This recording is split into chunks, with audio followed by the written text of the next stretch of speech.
আপনি কে? কোথা থেকে এলেন? আপনার অস্তিত্বের শুরু কোথায়? এই প্রশ্নগুলো শুধু জ্ঞানের বিষয় নয়, বরং এগুলো আমাদের অস্তিত্ব, আমাদের জীবনের মানে খুঁজে পাওয়ার মূল চাবিকাঠি। বিজ্ঞান বলে এক কথা, আর ইসলাম বলে আরেক কথা। তবে সত্য কোথায়? চলুন আজ আমরা জানি, মানুষ পৃথিবীতে এসেছে কোথা থেকে, বিজ্ঞান কী বলে, আর ইসলাম কী বলে। বিশেষ করে আধুনিক জীববিজ্ঞান বলে, মানব জাতির উৎপত্তি হয়েছিল দীর্ঘ সময় ধরে বিবর্তনের মাধ্যমে। তাদের মতে প্রায় 4 বিলিয়ন বছর আগে পৃথিবীতে প্রথম প্রাণের উদ্ভব ঘটে। তখনকার প্রাণ ছিল এককোষী, অতি সরল রূপে। ক্রমে সে এককোষী প্রাণী থেকে বিবর্তিত হয়ে এসেছে আরও জটিল প্রাণী, জলজ প্রাণী, উভয়চর প্রাণী, তারপর স্তন্যপায়ী এবং এক পর্যায়ে মানব সাদৃশ্য প্রাণী। 4 বিলিয়ন বছর আগে এককোষী প্রাণী ছিল, যা ব্যাকটেরিয়া। 500 মিলিয়ন বছর আগে মাছ ছিল। 360 মিলিয়ন বছর আগে উভয়চর প্রাণী ছিলাম আমরা।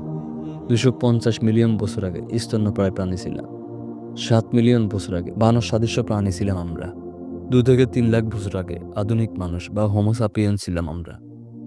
বিজ্ঞানীরা বলেন, মানুষের জিন 98 থেকে 99% বানরের সঙ্গে মিলে যায়। তাদের মতে মানুষ এসেছে বানরের মতো একটি প্রাণীর দীর্ঘ বিবর্তনের মাধ্যমে। তবে এখানে একই প্রশ্ন আসে, এত জটিল, এত নিখুঁতভাবে গঠিত মানবদেহ কি কেবল একটি দৈব চক্রের ফল, নাকি কোনো স্রষ্টার উত্তম পরিকল্পনা ছিল? কোরআনের প্রথম দৃষ্টান্ত, আমি মানুষকে সৃষ্টি করেছি কাদা থেকে। সূরা আল হিজর আয়াত নম্বর 26। আমি তাকে সৃষ্টি করেছি নিপুণ কাঠামোতে, তারপর তার মধ্যে ফুঁকে দিয়েছি আমার রূহ। সূরা সিজদা আয়াত নম্বর 9। ইসলাম অনুযায়ী মানুষ সৃষ্টি হয়েছে আল্লাহর বিশেষ পরিকল্পনায়। প্রথম মানুষ ছিলেন হযরত আদম আলাইহিসসালাম, যাকে আল্লাহ তাআলা নিজ হাতে মাটি দিয়ে সৃষ্টি করেছেন।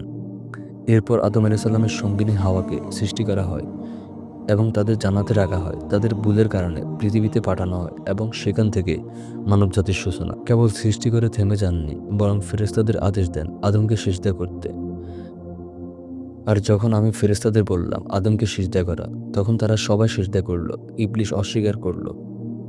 এটি প্রমাণ করে যে মানুষ সৃষ্টি সাধারণ নয়, বরং সম্মানিত ও মহান পরিকল্পনার অংশ।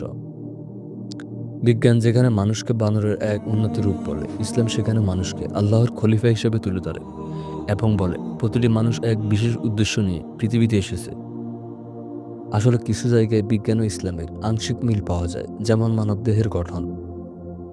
ইসলাম বলেছে মানুষ এসেছে মাটি থেকে, বিজ্ঞানও বলেছে মানবদেহে 95% উপাদান পাওয়া যায় মাটিতে থাকা মৌলিক উপাদান থেকে, যেমন কার্বন, হাইড্রোজেন, নাইট্রোজেন, ক্যালসিয়াম। বিজ্ঞান যে নিয়ম ও শৃঙ্খলার কথা বলে, ইসলামও বলে আল্লাহ প্রতিটা জিনিস নির্দিষ্ট পরিমাণে সৃষ্টি করেছেন। প্রমাণ কি আছে ইসলামের কথার পক্ষে? অনেকেই প্রশ্ন করেন, ইসলামের বক্তব্য কি শুধু বিশ্বাসের বিষয়, নাকি এরও কিছু প্রমাণ আছে? উত্তর হলো, ইসলামের বহু বক্তব্য বিজ্ঞানসম্মত ব্যাখ্যা মিল পাওয়া যায়। জীবের সৃষ্টি মাটি থেকে, বিজ্ঞান বলেছে পৃথিবীর প্রাণের সূত্রপাত হয়েছিল মাটির উপাদান উপাদান সমৃদ্ধ মাটির তরলতাতেই। পৃথিবীর প্রাণের সূত্রপাত হয়েছিল উপাদান সমৃদ্ধ মাটির তরলতা থেকে। ইসলামে যেমন বলা হয়েছে আদম ও হাওয়া থেকে মানব জাতির বিস্তার, বিজ্ঞানও প্রমাণ পেয়েছে একক আফ্রিকান অঞ্চল থেকে মানব জাতির বিস্তার ঘটেছে। আমরা কোথা থেকে এসেছি, আসল উত্তর কি? বিজ্ঞান চেষ্টা করে কিভাবে মানুষ এসেছে তা বোঝাতে, আর ইসলাম বলে কেন মানুষ এসেছে তা বোঝাতে। বিজ্ঞান প্রশ্ন করে হাউ, ইসলাম উত্তর দেয় হোয়াই। একজন মুসলিম হিসেবে আমরা বিজ্ঞানকে ব্যবহার করব সত্য অনুধাবনের একটি মাধ্যম হিসেবে, কিন্তু চূড়ান্ত উত্তর ও বিশ্বাস রাখতে হবে সেই সৃষ্টিকর্তার প্রতি, যিনি বলেছেন আমি মানুষকে সৃষ্টি করেছি যেন তারা আমাকে চিনে, আমার ইবাদত করে।